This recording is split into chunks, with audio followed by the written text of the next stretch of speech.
Hello everyone, welcome back to our channel information and learning with us. তো আজ ক্যালকাটা ইউনিভার্সিটির 6 সেমিস্টারের CC 13 পেপারের একটা টপিক আর ডলস হাউস নিয়ে আলোচনা করব।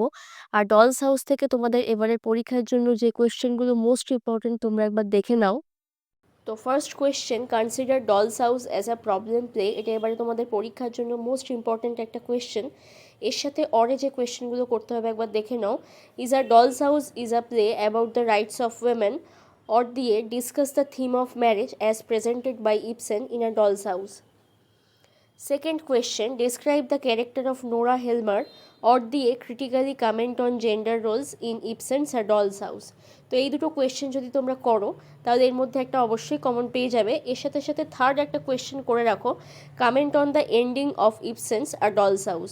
তো এই তিনটে কোয়েশ্চেন তোমরা এবার পরীক্ষার জন্য করো, আশা করছি এর মধ্যে তোমরা কমন পেয়ে যাবে এবং এই কোয়েশ্চেনগুলো এবারে তোমাদের পরীক্ষার জন্য 100% সাজেস্টিভ। বাকি টপিকগুলোরও ভিডিও পরপর আপলোড করবো, তো অবশ্যই তোমরা চ্যানেলটা সাবস্ক্রাইব করে দিও।